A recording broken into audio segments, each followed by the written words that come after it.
What did you think you were really good at until you saw someone who was actually really good at it? Fighting games. I was the local champion until I played online. Similarly for NERTs. You think you're pretty good until you go online. How do they have tanks attacking me already? I just set up my first barracks. Drawing and painting. A huge part of being an artist is the near constant beatings your confidence takes. I used to teach high school art, and those kids were amazing. They should have been teaching me. Props to you for being able to admit that students can be better. I've heard stories of teachers doing all they can to crush talent just because they're jealous. Elementary teacher here. I teach writing. One of my students from last year was practically a prodigy. At 10 years old she had a way with words that was well beyond her years. And she understood tone and voice in such a way that her writing was immediately recognizable by anyone who read her stuff. Oh, that must be so and so, she's so funny. I joke with my co-workers that I'll be working for her someday, but I'm 99% serious. I'd be honored if she'd hire me. I know she'll do great things. Avoiding work. I thought I was good at it. Then I had kids. They are a whole nother level of work avoidance. Okay, I'll jump in. In my late 20s I had never lost a single game of Scrabble in my life. I have a pretty large vocabulary and a talent for pattern matching, so I was always able to come up with very long words and find high bonuses to place them on. The true Scrabble players are already laughing at me. Well, I was looking for something to do with my time and decided to try the local Scrabble club. I'll cut to the chase. I didn't win a single game. I didn't even present a challenge to a single player there. Several of them got annoyed at having to match up with someone as bad at Scrabble as me. I left that night deeply humiliated, but amazed. I never went back. What I learned that night is that championship Scrabble players do not bother hunting for 150-point megascore words. No, they kick your ass by placing 3 tiles that cross-connect to form 5 different words, 3 of which are 2-letter words, and all of which somehow share the same triple word score tile even though only 2 words can possibly use it. And they score like 226 points by laying down those 3 tiles. It's incredible. It's as much art as science. So I learned a lot about humility from that one. Scrabble isn't a word game, it's an area control game that happens to use letters as troops. Dead straight. I learned that the hard way. I learned to solve a Rubik's Cube and practiced until I could solve one in like 30 seconds. Then I saw a video of the world record at the time, which was like 4.9 seconds. That was pretty depressing for me. Hey, you're very likely still in the top 0.1% of people, if not better. 8-ball and 9-ball. I had a table at home and would practice while watching TV. No one could beat me. In college I'd play $1 a ball, everyone owed me money. Then I played someone that regularly entered tournaments. I was lucky if I got to shoot because he was running the table every game. Friends of mine had a pool table in their apartment and thought they were pretty good. They were out at a bar with tables and there was an older guy playing alone, but only using one arm to shoot. They asked him why and he said, "It's too easy with both arms," and they watched him run the table, twice, without missing a shot. Ping pong. I made the mistake of playing an old guy that hangs out at one of the bars and he fucking wrecked me.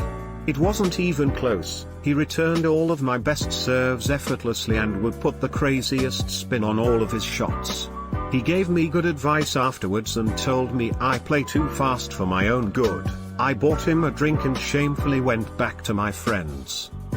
When I studied in China the first time I had a host family. My host mom would decimate me while smoking a cigarette and chatting to her friends. I can see the picture in my head. I began piano lessons at an early age, 5, and my parents and my teacher made me believe I was some kind of fabulous child prodigy. I later found out I was merely a worm compared to real pianists. But I did enjoy playing the piano, so there's that. There's a ton of studies which dictate that praising your kids' hard work greater than praising your kids' skills keeps them practicing and doesn't make them believe they are somehow way better than others due to some innate ability etc. or something. Okay, bye. Yes, so they learn the key to success is in the effort and work getting there, not the talent alone. That way they apply the same mindset to everything and can achieve in things they are not naturally talented in. Video games. Every time I find a game I feel like I'm really good at, I always find a close friend that's X100 better than me in that game. I had a friend who was insanely good at GoldenEye 007 on N64. He and I went to visit friends in college back when that game was popular, and a kid down the hall said he hadn't lost in multiplayer. Fast forward to a bit later, he has his head in his hands and my friend is just grinning. They played a match to 20, the score was 20-0. I thought I was exceptionally smart because I was in talented and gifted program in school, I was a great test taker, I got good grades, and breezed through getting my bachelor's degree. School was always pretty easy for me. Then I went to law school. Everyone was older than me, had actual life experience, and they were realty fucking smart. People would ask such thought-provoking questions, I couldn't believe we had read the same thing. I realized graduating high school and getting a bachelor's in political science at a state school wasn't genius-level stuff. And I had developed absolutely zero study skills over the prior 21 years. My first year in law school hit me like a ton of bricks. But it all worked out. I didn't do law school but had a similar awakening. Thought I was really smart. Hit the real world and realized how much I didn't understand and that I was just inexperienced, but that there were lots of people just straight up smarter than me. I think I'm a pretty solid writer. Every now and then I read a novel that just makes me think, well, I love you. But also fuck you a little bit. I went to a small high school. I was widely praised as the best writer they'd ever seen by my teachers. If it was a creative writing exercise, it was no contest that I'd get highest marks by a wide margin. I had the biggest ego by the time I got to university and majored in creative writing. Boy, I was not even close. These guys were on another level entirely. That definitely killed any and all desire to pursue it as a serious way to make money, or ever publish. I prefer it that way. However, writing is my fun little hobby now. It's not great, not even close, but it doesn't need to be. As a 23-year-old birder, it's humbling to be beside a retired 70-plus-year-old who can see birds where none seem to be, and identify them. The human ability for subconscious pattern recognition is truly amazing. You'll get there, it just takes time. Drawing. I always think I am good at it, not God level, my ego isn't that large. Then I take a look on DeviantArt and suddenly my world comes crashing down. Happens on a weekly basis at least. Lol. For every good piece of art you see, there are 100 failed attempts you will never see. I have a binder full of the unfinished/failed pieces that will never see the light of day. Keep trying. This made my day. Thank you. My dad likes gardening and loves his plumeria. He has about 30. He recently found a local plumeria club on Facebook and went to a meetup. He was the only one there with less than 100. My mother has stopped complaining about him having too many plumeria. I just picture your dad as that otter holding a little guitar meme. Greater than otter holding a little guitar meme. https://pics.me.me/ here's an otter holding a guitar 27052773.png https://pics.me.me/ here's an otter holding a guitar 27052773.png. Edit. OMG. My first gold and silver. My most upvoted comment on Reddit is a link to the otter holding a little guitar that some other Redditor mentioned and I just linked to. Thank you to whoever gilded me. n__n_. Math. I'm a theoretical physicist, and I always felt I was pretty good at math in undergrad. Then I met the professor I'm working for right now. One of my life goals is to become at least 3/4 as good at theoretical physics as he is. Then I met Ed Witten. Then I read some papers by Freeman Dyson. Damn. It's so crazy how high the math ceiling goes. You prove an elegant solution, then find a paper that does that plus uses that to prove 80 different things, all in notation that is as foreign to me as Russian. Math is fun. In my field, computational biophysics, most of the relevant mathematical models were invented and proven 100 plus years ago by people who didn't even have computers. I would be a useless human being back then. At one point I thought I was pretty savvy in Excel since I was the best at it out of the people I knew. Well, then I meet someone who really knew how to use Excel and realized that I really only knew the basics. Don't forget the soft skills side of this, being able to make something quickly that does what you, or someone else, needs it to do. Yes, there are times where you need to flex the VBA and deep Excel skill. But honestly, most of the time, you just need to manipulate some data in some reasonably straightforward way, and present it in a readable fashion. There is so much value in that. Skiing. Thought I was the quickest of the quick, craving perfect parallel lines, living my life on the edge. Nope, ski team whizzed by me when I thought I was going fast. Turns out, I'm just a buffoon on two planks snowplowing around ungracefully. In 2015 for spring break took my daughter to Sugarloaf in Maine. US National Ski Championships were held that week. We were on the slopes with members of US National Ski Team. A typical recreational skier may go 20 miles per hour on a steep slope. Racers warming up for events would pass you going 60 miles per hour on those slopes. Amazing to watch, and humbling too. Driving. Everyone thinks they're a good driver. Sit along with a professional driver as they go through a course, and then try to do the same. So humbling. 88% of people in the US perceive themselves as an above-average driver. Something doesn't check out, lol. Edit, I originally said 83%, but after someone asked the source I discovered I had an under-average memory. I don't think I'm a good driver, but every time I drive I see something that makes me think, damn, at least I'm not that bad. Programming. Learned a lot in college and at my first job. I switched based on my skills, came to new company, met my senior who is incredibly talented and realized I have a long way to go. For a long time it was hard for me to even realize what separated a fantastic programmer from an adequate one. Even when I was working with other programmers. There are obviously some basic fundamentals. You need to know the quirks of the language you're working in and how to use it. You need an understanding of data and code structures and where they work best. You need to have a consistent and robust organizational structure to your code so that it's easy to expand the functionality of it later on. And you need to develop so many other small skills. Just getting to that point can take years of working in a language. But it always seemed like once you had a good grasp of those fundamentals, that was all there really was. You were essentially equipped to solve any problem you could understand as well as anyone else. Then later I actually met someone who I would consider a fantastic programmer, and it really is amazing the difference. It's not that they use extremely complex structures in their code or that they write code which is somehow lean and simplified down to its fundamentals. More, it's just very efficient. Wherever possible they fall back onto some aspect of the language to make their job easier, and as a result are able to write high quality code which they tap out so quickly and consistently it almost seems like a train of thought. As well, they were just incredibly easy to talk to about the subject and had an explanation ready for every decision they'd made and why they thought it was best.